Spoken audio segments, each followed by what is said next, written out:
छोटा सा गांव था सीतापुर, जहां पर धीर सिंह अपने प्यारे गधे बलिया के साथ रहते थे।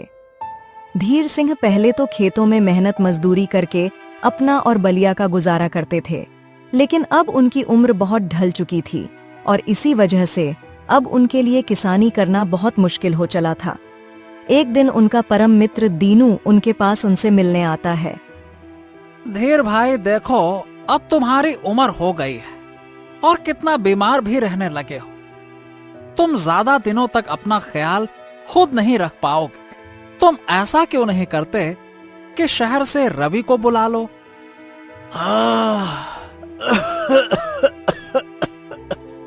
हाँ दीनू, तुम तो जानते ही हो ना कि उसे यहाँ गांव आकर रहने में कोई दिलचस्पी नहीं है। उसे शहर की हवा ही भाती है अब भाई। और मैं तो ऐसे ही ठीक हूँ, क्या बोलूं। अरे मगर मेरे भाई, अकेले ऐसे कब तक ठीक रहोगे। अरे अकेले कहाँ हूँ, ये है ना मेरा साथी बलिया। क्यों बलिया? बलिया आंगन में ही बैठा हुआ था। जैसे ही धीर सिंह बलिया का नाम लेते हैं, वो उठकर खड़ा हो जाता है। देखा दीनू भाई, बस नाम लेने की देर है और मेरा प्यारा बलिया मेरी सेवा में हाजिर है?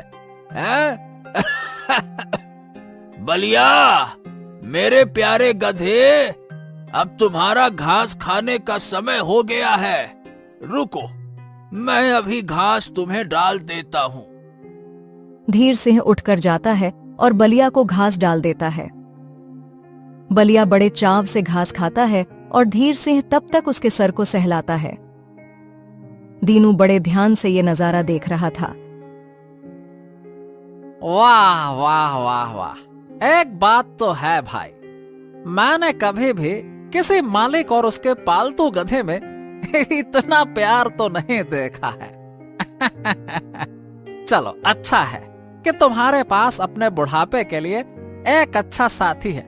चलो, अब मैं चलता हूँ। इतना कहकर दीनू अपने घर चला जाता है। घास खाने के बाद बलिया कहता है, मालिक, मुझे तो खाना खिला दिया, अब आप भी खाना खा लो। रात होने वाली है ना, आपको दवाई भी तो लेनी होगी। हाँ बलिया, अच्छा याद दिलाया तूने। अगर तू ना हो तो मुझे दवाइयाँ खाने की याद ही ना रहे। तेरे बिना मेरा क्या ही होता। ऐसे ही हर दिन धीर सिंह और बलिया एक दूसरे का ध्यान रखते थे। पूरे गांव में उनकी इस अनोखी जोड़ी के बहुत चर्चे थे। एक दिन धीर सिंह की हालत बहुत बिगड़ जाती है। मालिक, आप तो बहुत कमजोर लग रहे हैं। आपको तो तुरंत वैद्य जी को बुलाना पड़ेगा।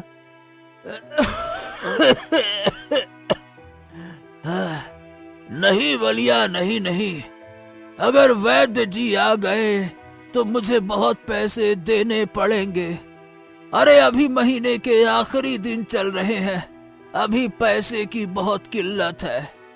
रवि भी अगले महीने ही पैसे भेजेगा।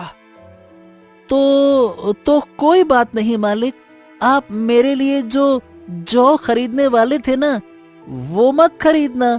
मैं सादी घास खा लूंगा। अभी ना आपकी सेहत सबसे ज्यादा जरूरी है। ये सुनकर धीर सिंह को बहुत दुख होता है। हाँ, ये कैसा संकट है हम पर। अगर मेरी दवा लाएंगे तो तेरे लिए पौष्टिक खाना नहीं आ पाएगा। बस कुछ ही दिनों की तो बात है मालिक। मैं कुछ दिन कम खाऊंगा तो कुछ भी कम नहीं होगा मुझ में। मैं ठीक हूँ। और फिर तो रवि भैया शहर से पैसे भेज ही देंगे, फिर सब ठीक हो जाएगा मालिक। हाँ, ऊपर वाला करे ऐसा ही हो बलिया। असल में रवि शहर में काम करता था और वहां से अक्सर धीर सिंह को पैसे भेजता था, मगर रवि बलिया से बहुत चिढ़ता था, इसलिए वो बलिया की देख रेख के लिए पैसे नहीं देता। इस कारण से धीर सिंह उसी पैसे से अपना और बलिया दोनों का गुजारा करता था। आखिर में मजबूर होकर धीर सिंह वैद्य जी को बुला लेता है और वो उसे कुछ दवाइयां देकर चले जाते हैं। कुछ दिन और ऐसे ही गुजर जाते हैं। बलिया धीर सिंह की कई कामों में मदद करता था। घर का सामान लाने भी अक्सर बलिया ही जाता था।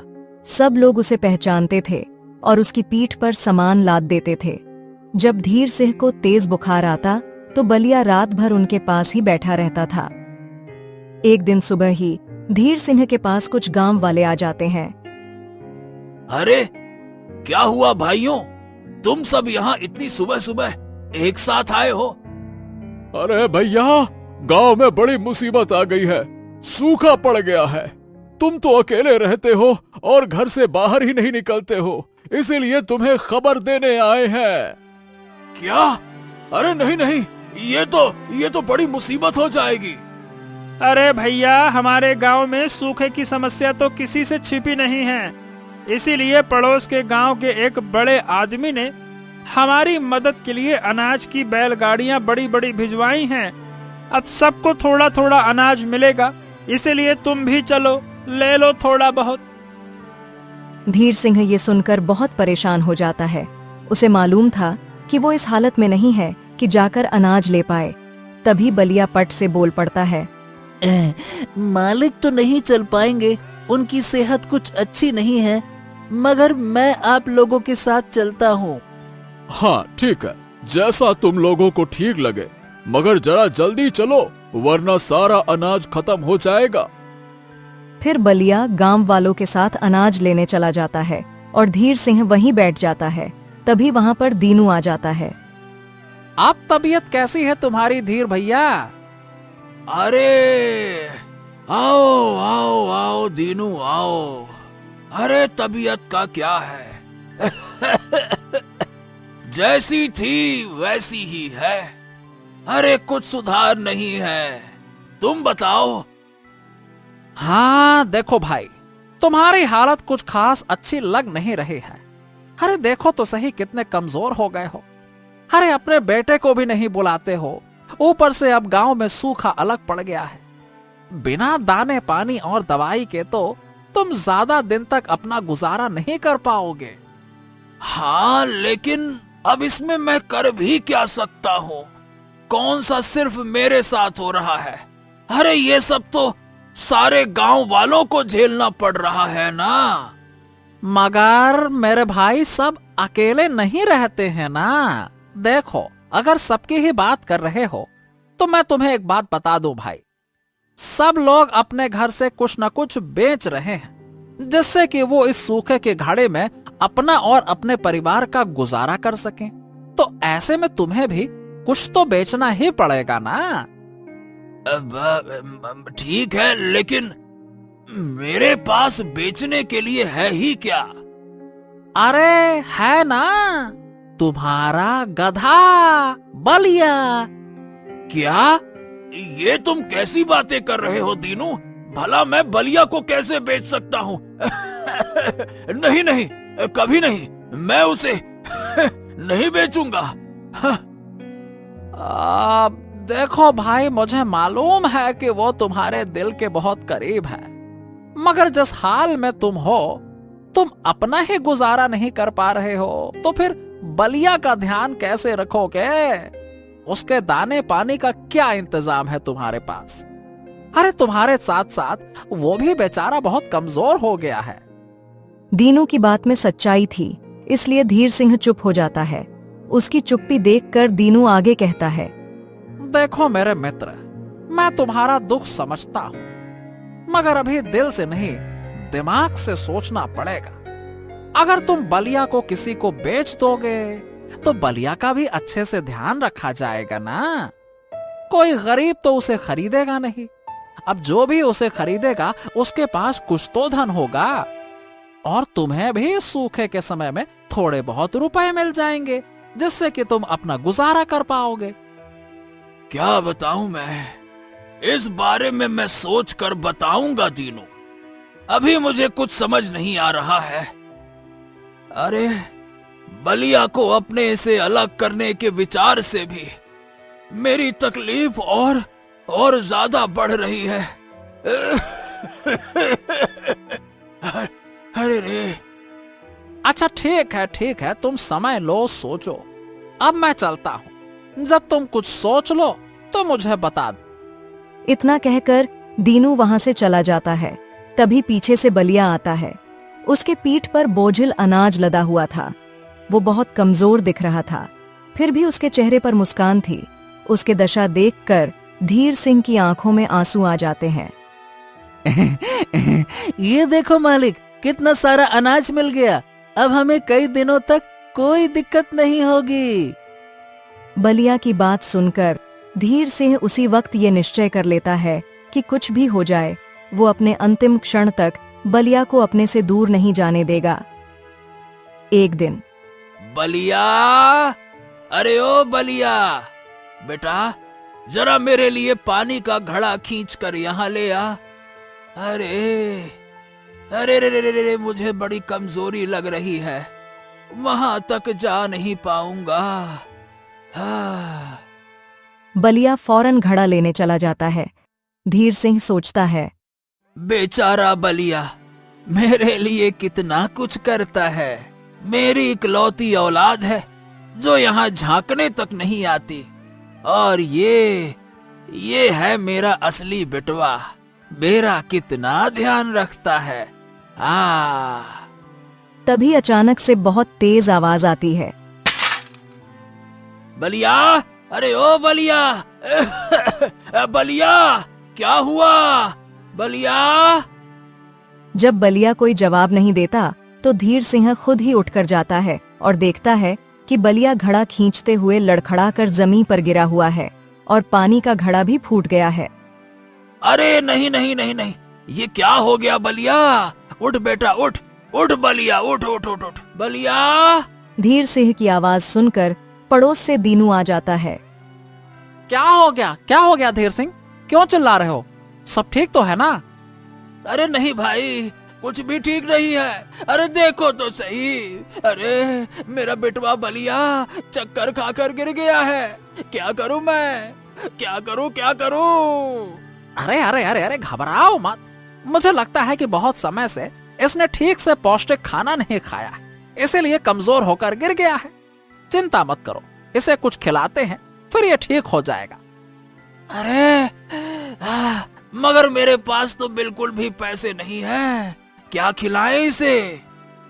हाँ, कोई बात नहीं, अभी मैं इसके लिए कुछ लेकर आता हूँ, बाद में तुम मुझे पैसे वापस कर देना। दीनू जल्दी से जाकर बलिया के लिए बाजरे की बोरी लेकर आता है। बलिया धीरे धीरे खाता है और उसकी हालत में कुछ सुधार होने लगती है। बस बहुत हुआ। अरे अब मैं रवि को बुला रहा हूँ, तुम तो बुलाओगे नहीं। ऐसे तो तुम दोनों अपनी जान से हाथ धो बैठोगे और मेरी बात मानने को तैयार नहीं हो। दीनू ने बिना धीर सिंह की एक भी सुने रवि को अगले ही दिन बुलवा लिया। रवि ने आकर देखा कि उसके पिता की हालत बहुत खराब थी। हाँ, ये सब क्या है पिताजी? मैंने आपको पैसे भेजे तो थे, फिर भी आपने अपने लिए अच्छे से दवा और खाना क्यों नहीं मंगवाया? ओ, अब मैं समझ गया। अपने से ज्यादा आपने इस बेकार गधे पे सारे पैसे खर्च कर दिए होंगे। हाँ बेटा, बिल्कुल ठीक कहा तूने। अरे तो क्या करूं बता। मेरे साथ यहाँ मेरे हर सुख दुख में यही गधा साथ रहता है।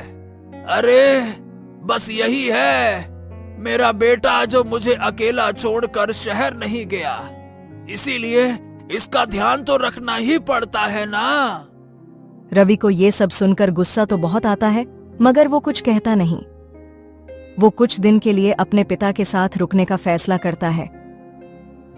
एक दिन रवि गर्मा गर्म खाना बनाकर अपने पिता को देता है। लीजिए पिताजी, खाना खा लीजिए।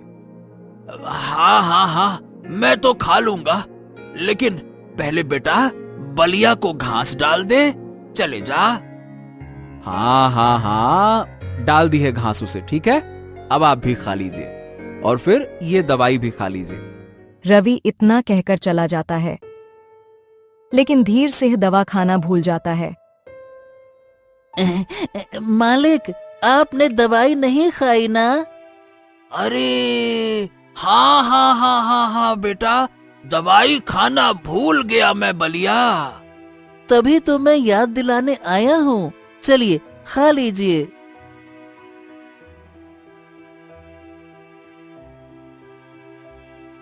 हाँ, तेरे बिना तो मैं कुछ भी ठीक से कर नहीं पाता बलिया।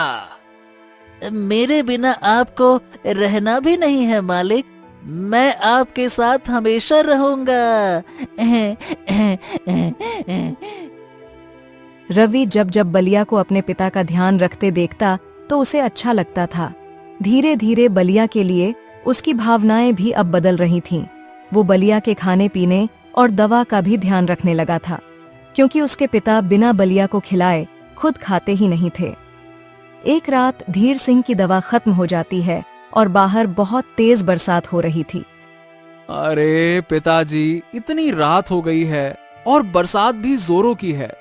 अब सुबह तक का इंतजार कर लीजिए ना, फिर मैं जाकर दवाई ले आऊंगा। वैसे भी ये दवा यहाँ आसपास नहीं मिलेगी, दूर जाना पड़ेगा। ठीक है बेटा, जैसा तुम्हें ठीक लगे वैसा करो। लेकिन बलिया ने ये सब सुन लिया था और वो बिन बताए अकेले ही धीर सिंह की दवा लेने निकल पड़ता है। बलिया, अरे ओ बलिया, बलिया, अरे ओ बलिया। अरे वो सो गया होगा पिताजी, आप इतना क्यों परेशान हो रहे हैं? आप भी सो जाइए ना, वरना तबीयत और बिगड़ जाएगी। सुबह आपकी दवाई भी लेने जाना है, चैन से सोने तो दीजिए अब मुझे। धीर सिंह को बहुत फिक्र हो रही थी, मगर कमजोरी के कारण वो उठकर बाहर नहीं जा पा रहा था। जैसे तैसे उसने रात काटी। सुबह होते होते उसकी आंख लग गई, परंतु जब रवि सोकर उठा तो वहां का नजारा देखकर वो हैरान हो गया। सामने बलिया धीर सिंह के बिस्तर के नीचे सोया हुआ था। ये क्या? ये यहाँ कैसे आया? तभी धीर सिंह भी उठ गया। क्या हुआ रवि, ऐसे क्या देख रहे हो? और बलिया घर वापस आया क्या? मुझे उसकी बड़ी फिक्र हो रही है बेटा। हाँ पिताजी, वो आ गया है। देखिए तो, आपके बिस्तर के नीचे सो रहा है। धीर सिंह देखता है कि बलिया अपने साथ धीर सिंह की दवा की थैली लेकर आया था। हाँ, जरूर ये रात में मेरी दवा लेने के लिए निकल गया होगा रवि। और देखो तो सही, बेचारा तभी थक कर सो गया। इसने सुबह होने का इंतजार नहीं किया, रात में ही भाग कर गया। अब रवि को एहसास हो गया कि बलिया के लिए धीर सिंह ही सब कुछ है। उसने अपनी तबीयत का भी ख्याल नहीं किया और रात में अकेले ही दवा लेने चला गया। देखा रवि, यही तो मैं तुझे समझाना चाहता था। ये बलिया मेरे सुख दुख का साथी है और ये मुझे कभी भी अकेला नहीं छोड़ सकता। तो भला मैं इसे कैसे छोड़ दूं, बता। हाँ, सच कहा आपने पिताजी। और अब मुझे भी अपनी गलती का एहसास हो गया है। अब से मैं भी आपके साथ ही रहूंगा और बलिया का ध्यान रखने में आपकी मदद भी करूंगा। ये सुनकर धीर सिंह बहुत खुश होता है। बलिया को सोता देखकर रवि भावुक होकर कहता है, किसी ने सच ही कहा है पिताजी, सच्चे साथी हमेशा हमारे साथ रहते हैं, हालात चाहे जैसे भी हो, और अंतिम साथी ही हमारा सबसे खास होता है। हाँ